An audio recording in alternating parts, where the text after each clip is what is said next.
तो मैंने क्या बताया आपको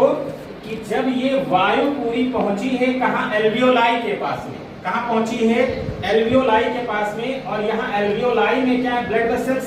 ब्लड वेसल्स में क्या है, ब्लड, और ब्लड में क्या है, आरबीसी, आरबीसी में क्या होगा, हीमोग्लोबिन, हीमोग्लोबिन इस वायु में जो भी कंपोनेंट हैं वो सिर्फ ऑक्सीजन से ही दोस्ती करेगी, ऑक्सीजन को ले लिया और बाकी नाइट्रोजन, CO2, जल वाष्प से ऑक्सीजन, वो हीमोग्लोबिन यहाँ पर कोई मतलब नहीं रखेगा। ऑक्सीजन को लेकर के ये कहाँ पहुंचा देगा, हमारी कोशिका के पास में, और कोशिका में क्या होता है, माइटोकॉन्ड्रिया, कोशिका में क्या होता है, माइटोकॉन्ड्रिया,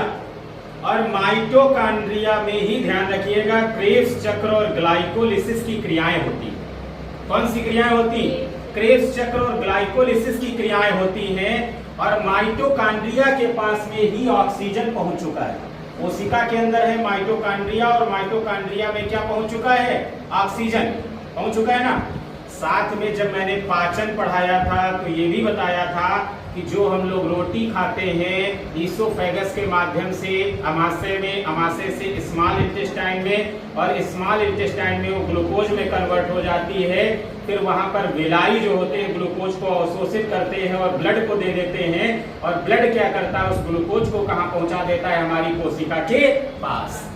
तो कोशिका के पास में दो चीजें हो गई हैं, एक क्या हो गया है, ग्लूकोज, एक क्या हो गया है, ग्लूकोज, और दूसरा क्या हो गया, तो क्या बताएंगे, ऑक्सीजन। ऑक्सीजन ब्रीथिंग के माध्यम से पहुंच गया है, और ग्लूकोज पाचन के माध्यम से पहुंच गया ना। अब ध्यान दीजिएगा, ये दोनों कहाँ होते हैं, तो क्या बताएंगे, कोशिका में माइटोकॉन्ड्रिया के अंदर, कहाँ होते हैं,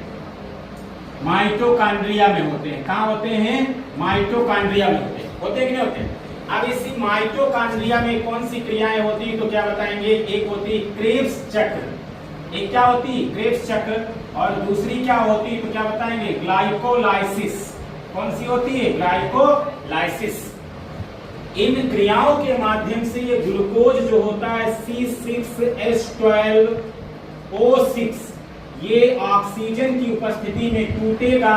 तो क्या बनेगा, CO2 प्लस H2O, और साथ में ATP, और कितनी ATP, 36 ATP, समझ रहे हैं ना। और ये जो प्रोसेस है इसी को क्या कहते हैं, श्वसन कहते हैं, कोशिकीय श्वसन कहते हैं, सेलुलर रेस्पिरेशन कहते हैं।